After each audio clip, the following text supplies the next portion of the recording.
Bakit ba kasi hindi ka tumitingin sa...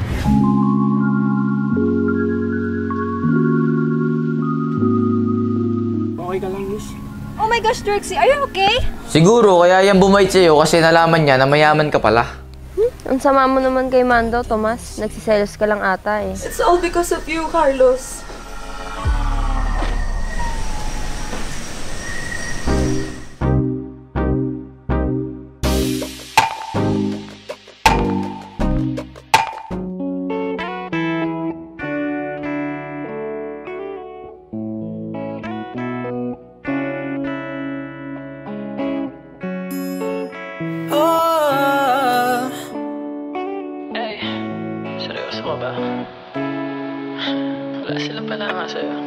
Loyal sa isang anghel, ganda mo ibang level, yeah. Sa iba naging bato, kaya di na sila pumapel. Huwag magtataka kung sa'yo ko pumunta. Uy, Bibs! Lalimatan ang iniisip mo? Wendy, nandiyan ka pala? Parang di maipintay ang mukha mo. Malungkot ka ba, Bibs? Wala to, Wens. Naku, Bibs! Sa akin ka pa talaga magtatago ng sikrito. Halos lahat ng sikrito mo, alam ko. Huwag mo sabihin si Tutoy na naman yung dahilan ng stress mo. Naku! Ano naman kayong ginawa ng batang yan? Malilintikan niya sa akin si Tutoy. Hindi si Tutoy, Wens. Sino? Si Mando, Wens. Bakit, Bibs? Bakit si Mando? Ang ginawa niya sa'yo na kinalungkot mo? Narinig ko kasi nag-uusap sila ni Allison. Ano pinag-uusapan nila, Bibs? Narinig ko gusto makipagkita ni Mando kay Allison. Nalilito na kasi ako kay Mando. Minsan pinaparamdam niya na gusto at espesyal ako sa kanya. Pero minsan binabaliwala niya din ako. Ay, naku talaga si Mando. Hindi mo talaga malaman kung seryoso siya sa'yo o hindi. Parang pinapaasa ka lang niya eh. Hindi ko din alam, Wendy. Ang alam ko lang, nasasaktan ako kahit magkaibigan lang kami. Gusto mo ba, Bibs? Kausapin ko si Mando? Hindi na, Wens. Basta masaya siya, masaya na din tayo para sa kanya. Ano yan, Bibs? Paubaya by Moira de la Torre? Hindi naman sa akin si Mando para ipaubaya siya. Kaya malaya na siya by Moira de la Torre din. Ayan, Bibs. Nakangiti ka na. Pero ako, nainis ako kay Mando. Huwag na tayo magpa-apekto sa kanya, Wendy. Alam ko talaga yan sakit si Mando. Huwag siya magpapakita sa akin. Kukurnurin ko talaga siya. Tara na, Wens. Baka malate pa tayo.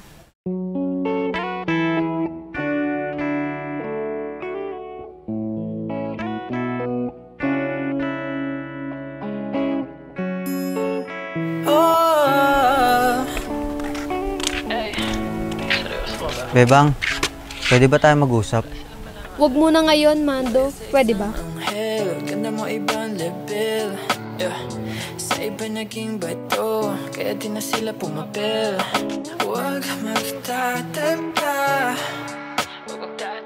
kung sa'yo ko pumunta. Umami ka nga sa akin, Mando. May gusto ka ba sa best friend ko? Kasi hindi naman manhid yung best friend ko, Mando, para hindi niya maramdaman na may gusto ka sa kanya. Oo, Wendy. May gusto ako sa best friend mo. Kaya nga pinagtatanggol ko siya kay Ma'am Cristela eh. Para makabalik siya sa trabaho. Bakit sabi ng best friend ko, kausap mo daw si Allison at ikaw pa ang nagyaya makipagkita? Nalilito na kasi ako kung sino yung pipiliin ko sa kanilang dalawa ni Bebang. Hindi lang tong unang business na nangyari, Mando. Pangalang business na to. Una, nakita namin kayo magkadikit ng labi. Ngayon, magkikita kayo? Bakit? Ano gagawin nyo? Teka lang, Wendy. Di ba pinaliwanag ko na sa inyo ang lahat? Yung kiss namin ni Allison, wala lang yun. Ginawa ko lang yun para umamin siya nang makabalik si Bebang sa trabaho. So, kung dati wala lang, ano naman ngayon? Meron na. Mando naman, pinapakita mo ng motibo yung best friend ko, tapos pag napul na, iiwan mo sa iri? Sorry, Wendy. Sa best friend ko, ikaw mag-sorry.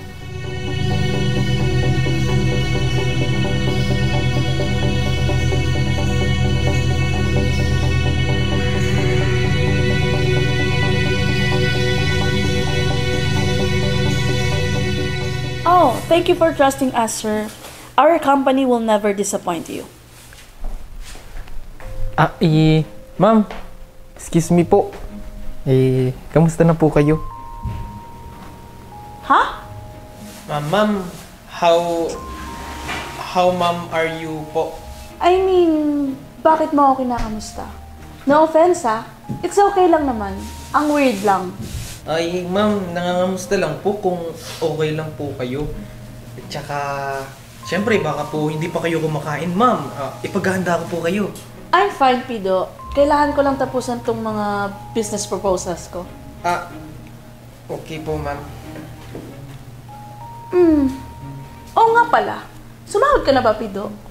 Pinadala ko na sa bank mo yung sahod mo for this month. Intayin mo lang kasi medyo delay yung pagpasok nun eh. Ay, ma'am, wala namang pong problema sa sahod ko.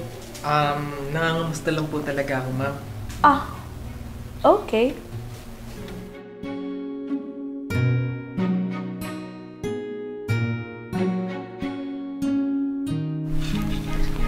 Ma'am, kain na po kayo. Aww, thank you, Pido. You're so kind. Alam mo, ang dami kasing inaasikaso ngayon sa business namin eh. Kaya minsan di na ako nakakakain. Pero this is my passion kasi, you know.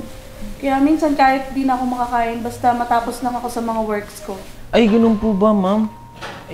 Wag niyo pong papabayaan yung kalusugan niyo, ma'am. Lagi niyong tatandaan, ma'am. Health is wealth. You're right, Pito. Hindi ko naman magagawa lahat ng to kung may sakit ako, di ba? How about you?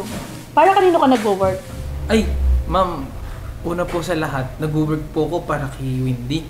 At saka, pangarap po kasi namin na makapagbigay po ng pira para po sa mga mahihirap kasi alam po namin yung pakiramdam na maging ganun. Pangalawa po, para po dun sa crush ko, ma'am.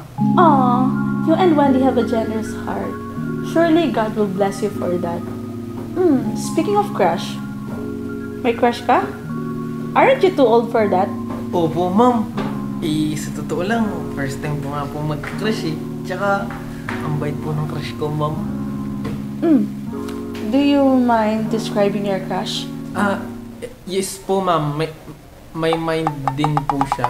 Matalino din yun, ma'am. No, Pido. Ibig sabihin, pwede mo bang pakidescribe yung crush mo? Okay, ma'am. Matalino din po siya. At saka, kagaya ko din po siya. Walang ibang iniisip kundi mapabuti lang yung pamilya. Oh, that's good. Di ko magkataon pala. Bagay kayo ng crush mo kasi parehas kayo ng characteristics. Opo, ma'am. Sa totoo nga po kaharap ko po siya ngayon. What are you saying, Pido? Kaharap mo sino? Ibig ko po sabihin, ma'am, pagkaharap ko na po siya, sasabihin ko po siya na, I love you. Ang cute mo, Pido. Funny ka rin pala, no? Ay, ma'am, di naman po ako cute. Saktuhan lang. Kasi, kung cute po ako, ma'am, hindi sana pinansin na po ako ng iniirog ko. Wow, ang lalim naman nun, Pido. Iniirog. Di, aminin mo na sa kanya na crush mo siya. For sure naman, magugustuhan ka nun kasi masipag ka and lahat ng iniisip mo para sa ikabubuti ng family mo. Oo nga po, ma'am Sana nga po magustuhan po ako ng crush kita, ma'am. Ha? You mean, sana magustuhan ka ng crush mo? Yes po, ma'am. Opo, ma'am. Oh, wait, Pido. Alison is calling.